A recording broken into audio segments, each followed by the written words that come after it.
manuver politik oleh segelintir kader dan mantan kader Demokrat, serta melibatkan pihak luar atau eksternal partai yang dilakukan secara sistematis. Sedangkan yang non-kader partai adalah seorang pejabat tinggi pemerintahan yang sekali lagi sedang kami mintakan konfirmasi dan klarifikasinya kepada Presiden Joko Widodo. Jangan dikit-dikit istana dan jangan ganggu Pak Jokowi dalam hal ini. Karena beliau dalam hal ini tidak tahu sama sekali, nggak tahu apa-apa dalam hal ini, dalam isu ini gitu ya. Jadi itu urusan saya, Muldoko ini, bukan selaku KSP. Kita punya musuh bersama hari ini, aktor eksternal, yaitu KSP Muldoko, yang berkomplot dengan segelintir kader. Banyak juga dari mereka yang sudah dipecat secara tidak hormat, berkolusi, dan juga mencoba untuk memutarbalikkan fakta, mencoba menegasikan konstitusi partai kita, ADART, yang juga telah disahkan oleh pemerintah. Saya ingin katakan begini aja. Yang pertama, saya cukup prihatin juga ya, karena di tengah pandemi seperti ini kita mendapat suguhan atraksi politik yang kurang elok lah kalau menurut saya.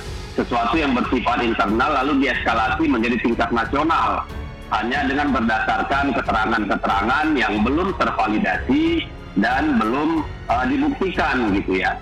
Kita juga menjadi sulit menilai apakah ini persoalan hukum, apakah ini persoalan etika atau persoalan politik.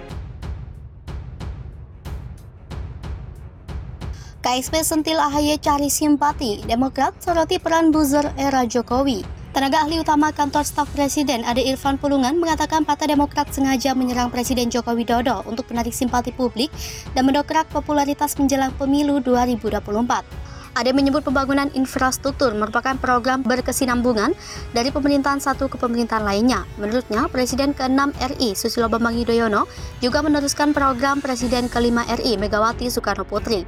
Dalam kesempatan yang sama, Direktur Eksekutif Parameter Politik Indonesia Adi Praitno juga menilai Demokrat sengaja mengambil momen ini sebagai pemanasan. Dalam kesempatan yang sama, Direktur Eksekutif Parameter Politik Indonesia Adi Praitno juga menilai Demokrat sengaja mengambil momen ini sebagai pemanasan jelang pemilu 2024.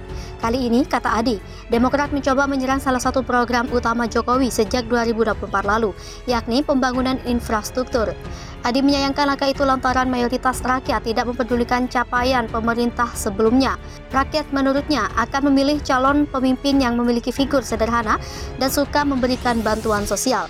Adapun ia menilai manuver yang dilakukan partai berlogo Mercy saat ini adalah menyasar pemilih rasional yang menurutnya hanya berkisar 10% dari jumlah penduduk Indonesia. Wakil Sekretaris Jenderal DPP Partai Demokrat, Jansen Sitindaon, membantah pernyataan Ade maupun Adi. Jansen menilai partainya tidak sedang mencari simpati menjelang pemilu 2024.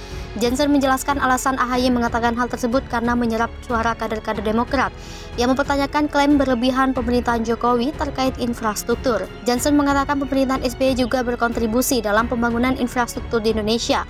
Ia mencontohkan pembangunan Waduk Jati Gede, Jawa Barat yang sudah berjalan sejak 2007 atau saat SBY berkuasa. Menurutnya, Waduk Jati Gede akhirnya diresmikan pada tahun 2015 lalu atau 8 bulan usai Jokowi dilantik menjadi orang nomor 1 di Indonesia.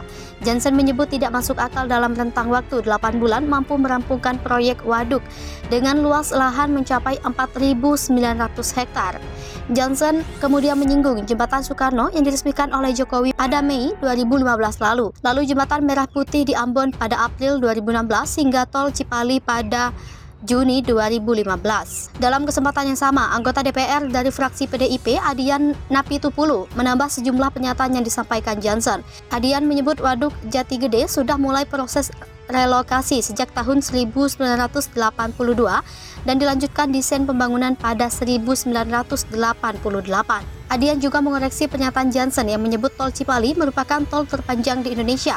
Ia menyebut tol terpanjang saat ini adalah Tol Terbanggi Besar Matang panggang kayu agung, yakni mencapai 189,4 km. Ruas tol ini mulai beroperasi sejak 14 November 2019 atau era pemerintahan Jokowi. Adia lantas mempertanyakan apa maksud Partai Demokrat menyebut pemerintahan Jokowi mengklaim infrastruktur yang juga dirancang di zaman SBY.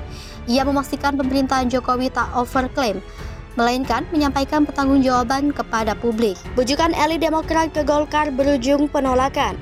Belum ada payung koalisi untuk menyongsong Pilpres 2024 membuat elit Partai Demokrat merayu Partai Golkar. Rayuan Partai Demokrat dimentahkan Golkar, DPP, dan PAN yang tergabung dalam Koalisi Indonesia Bersatu atau KIB. Adalah Syahrial Nasution, elit Demokrat yang mengaku pihaknya masih melirik Golkar untuk berkoalisi di 2024. Deputi Analisa Data dan Informasi Balitbang Partai Demokrat itu merayu Golkar dengan berdua saja cukup. Syahrial menyebut kehadiran Ketua Umum Partai Demokrat Agus Harimurti Yudhoyono dalam beberapa kali silaturahmi politik tingkat tinggi merupakan langkah mencari solusi untuk bangsa ke depannya. AHY katanya bertemu partai politik tidak semata-mata membicarakan porsi kekuasaan. Di luar peta koalisi yang terpublikasi saat ini, Syahrial mengatakan Partai Demokrat masih memiliki opsi-opsi sebagai solusi.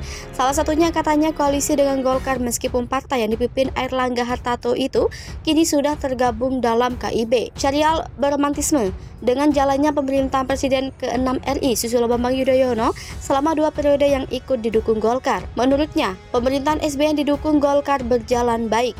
Partai Golkar menyatakan mustahil meninggalkan PPP dan PAN dalam KIB demi berkoalisi dengan Partai Demokrat. Golkar bersama KIB sudah melakukan konsolidasi hingga ke wilayah-wilayah. Meski begitu, Aceh mengatakan KIB tetap terbuka jika ada partai lain ingin bergabung. Menurutnya, Golkar tidak akan meninggalkan KIB yang saat ini koalisinya sudah terjalin. Oleh sebab itu, menurut Aceh mustahil Golkar meninggalkan KIB untuk membangun koalisi dengan Demokrat.